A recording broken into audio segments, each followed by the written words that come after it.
Bom, ainda de América Latina, né, teve uma queda no avião na Colômbia que matou 5 políticos de direita, oposicionistas ao governo marxista hoje na Colômbia. É impressionante que cai muita aeronave com gente de direita ou de oposição a tráfico de drogas e petismo e comunismo em Foro de São Paulo. Né? Impressionante. O Roger Agnelli, o Teori Zavascki, a gente pensa em vários, né? E não é só no Brasil. Como diz o Luiz, do Oi Luiz, né? Não sei, talvez seja um caso de que gente de direita ou que faz oposição ao crime organizado e aos comunistas do Foro de São Paulo não façam muito bem a manutenção das aeronaves. Pode ser, ou pode ser que não. Mas o fato é que Lula continuou com suas gafes, e o mais interessante sobre isso não é Lula ter dito que agradecia pelos 350 anos de escravidão na África, é que a imprensa toda passou pano. Isso é o mais bizarro, né? O movimento negro também ignorou a fala de Lula. A gente pode apenas imaginar a reação se fosse Bolsonaro. A gente pode apenas imaginar. Lula diz que cidade limpa e bonita nem parece a África. Nesse tempo, a Eliane Cantanhede não gostou. Presidente comete gafe e causa constrangimento na Namíbia. Nessa época, talvez ela não fosse tão amiga do Dirceu ainda, não sei. Fato é que hoje a Cantanhede está passando pano para a gafe do Lula. Reinaldo Azevedo, então, nem se fala, né? O autor do País dos Petralhas hoje virou o maior defensor dos petralhas. Lula falou em gratidão ao continente africano ao se referir à escravidão. A palavra é descabida, mas, eu adoro mas é estúpido acusá-lo de racismo. Aí logo desvia o assunto e levanta uma cortina de fumaça. O outro lá, naquela hebraica, não sei o quê. Aí desvia o assunto. Quer dizer, é muito duro o trabalho do Reinaldo Azevedo de hoje, né? Eu acho que ele devia ser mais feliz na época que ele escrevia O País dos Petralhas. Mas, sei lá, né? Teve vaza-jato, o telefone dele foi grampeado, sabe-se lá o que encontraram ali, né?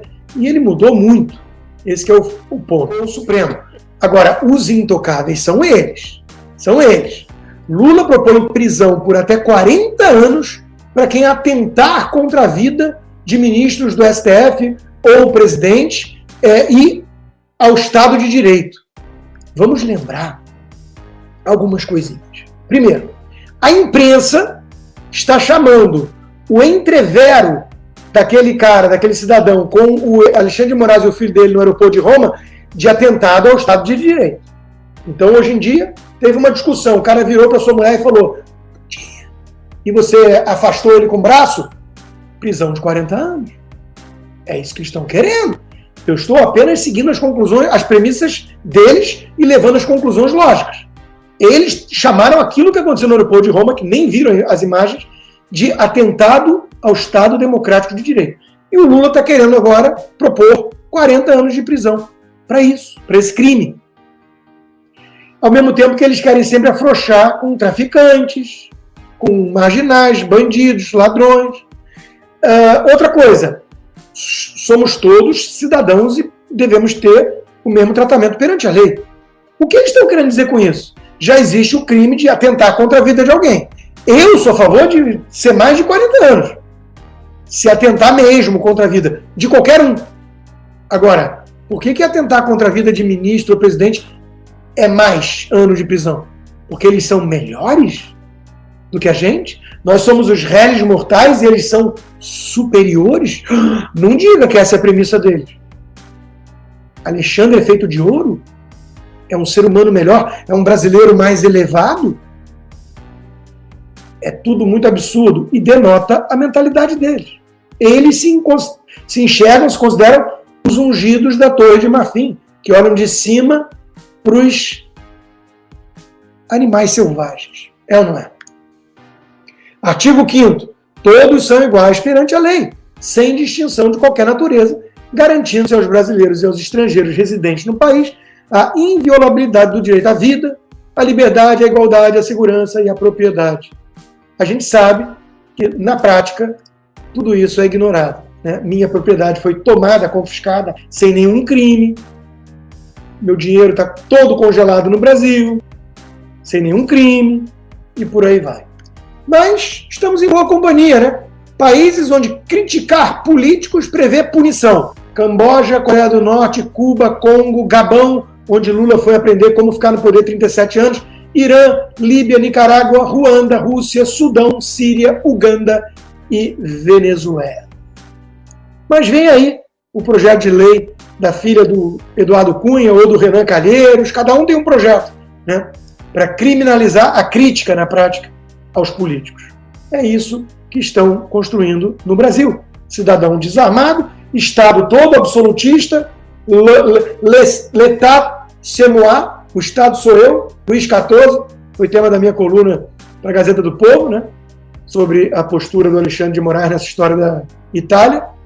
E, como diz a Bárbara, os crimes contra a democracia daqui a pouco colocam pena de morte igual a Cuba, para quem organizar e liderar movimentos antidemocráticos, lembrando que eles e a mídia chamam de movimento antidemocrático aquilo que aconteceu no 7 de setembro, ir para as ruas de forma pacífica, com família inteira, com bandeira do Brasil pedindo respeito à Constituição.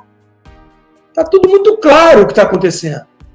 Só não vê quem não quer, quem escolhe a alienação porque tem medo de encarar a realidade. Mas a realidade está aí. E ó, não venham com essa de o Brasil é um país pacato, é um pacato cidadão. Bahia, pô, quer lugar mais pacato do que baiano? Do que lugar de baiano? Não é, a gente não briga que baiano. Tem não, meu rei, tô preguiça. Né? Bahia devia ser todo mundo tranquilão, né? Vamos ouvir um som do rei. Só que é o lugar mais violento do Brasil. Alguma coisa não fecha. Então, meus caras, porque faz o L também há muito tempo, na Bahia, né? 70% de voto pro Lula, que é o quê? Então, meu chapa, é óbvio que pode acontecer no Brasil aquilo que aconteceu na Venezuela, em Nicarágua, em Cuba. Por que não? Por que o Brasil é tão especial? E o que aconteceu nesses lugares? Fuzilaram, perseguiram, mataram, prenderam, torturaram críticos do comunismo, da revolução em curso. Abre o olho, elite alienada de merda. A noção de golpe com que algumas pessoas de direita abordam o Foro de São Paulo, diz Olavo de Carvalho, em 2013, suscitando desmentidos espalhafatosos da esquerda, é totalmente inadequada. A estratégia do Foro não tem nada a ver com golpes e transições espetaculares.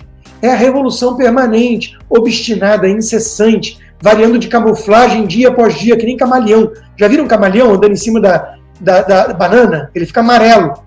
Aí ele entra numa toalha azul, ele fica azul. É uma coisa impressionante. São pequenos golpes que se acumulam ao longo dos anos, até que a vítima se torna insensível e incapaz de se defender, ainda mais desarmada. O esquema de poder no Brasil já é comunista. A economia do país é uma das mais estatistas do mundo. O sistema educacional inteiro tornou-se máquina de propaganda comunista. A mídia está dominada e ainda leva cuspida daqueles mesmos que a dominam. A direita fica esperando o Foro dar um golpe para reagir, mas esse momento já passou sem que ninguém se desse conta.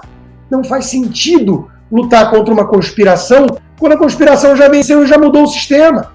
O que temos de combater é o sistema criminoso que foi implantado por meio do engodo sistemático. Olavo tem razão. Enquanto isso, quando o Bolsonaro falava que se ganhasse de novo a esquerda na Argentina, o Sul ia virar que nem Roraima para a Venezuela, e ele estava certo, né? Criticavam que um presidente do Brasil não devia se meter na eleição de outro país. Como é que fica a soberania nacional? Sendo que Lula gravou vídeo de apoio para Maduro. Agora, nas eleições da Espanha, o Lula está de novo apoiando a esquerda, porque é o que ele faz sempre. Esperamos que o Brasil influencie Maduro para permitir eleições livres, diz subsecretária de Estado dos Estados Unidos. Conto eu ou contam vocês? Para a moça. O nível de wishful thinking, de alienação que chega essa gente. A gente se pergunta, né, como é que o xerife do mundo tem gente tão incompetente no comando, né, das decisões importantes. O Lula vai conversar com o Maduro, agora vai. Agora vai ter democracia limpa e transparente. É um negócio impressionante, impressionante. Mas vamos lá, né? Eu falei de genocida no título, vamos lá. O próprio Deltan Dallagnol, que é um sujeito moderado, que não é um direitista, né? Lula, do amor ao extermínio. Olha a retórica. Lula contrariou todas as declarações de direitos humanos e a visão cristã, protegida na Constituição, de que todas as pessoas têm dignidade, ao se referir ao sujeito que ele nem sabe qual foi o contexto e o que realmente aconteceu naquele aeroporto, né, como um animal selvagem que merecia ser extirpado. Vocês acham que a nossa imprensa deu a atenção devida a isso? Que teve repercussão como deveria ter tido? E que trataram com a gravidade que tem uma fala de um presidente da República desumanizando dessa forma um cidadão, um indivíduo? Vocês acham que isso não incita o ódio, a violência? Vocês acham que isso não justifica o extermínio? Se estamos lidando com animais selvagens, meu amigo, o estande de tiro que eu fui hoje é cheio de cabeça de bicho pendurado. Não tem cabeça de gente. Acho que ia ficar bem estranho. Ia pegar muito mal se eu entrasse lá e, em vez de um urso, tivesse um ser humano escrito animal selvagem, bolsonarista, crime, esbarrou no filho do ministro Supremo.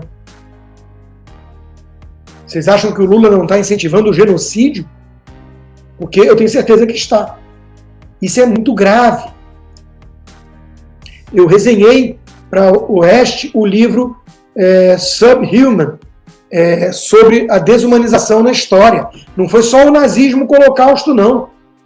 Não é só isso, não. Até o Black Mirror tem um episódio muito interessante sobre isso, onde eles desenvolvem um programa que o militar enxerga o outro lado como um monstro. Ele vê literalmente um monstro, um bicho, uma besta, e ele mata com muito mais facilidade. Porque nós somos seres humanos com empatia. Se a gente mira a arma e vê do outro lado um ser humano, é mais difícil puxar o gatilho para pessoas normais. O que há até agora é um conflito de versões muito comum em briga de vizinho, de bar e de aeroporto. E, com base nisso, vai lá o Lula, que se orgulha de ser chamado de comunista e quer extirpar animais selvagens.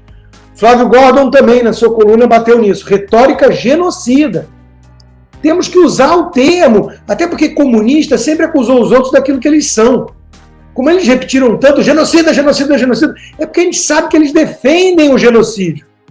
Eles querem eliminar do mapa metade da população. A classe média fascista, segundo a Marilena Chauí, filósofa pedista, que disse isso ao lado de um Lula sorridente. Classe média fascista, eu odeio a classe média fascista. E o Lula rindo.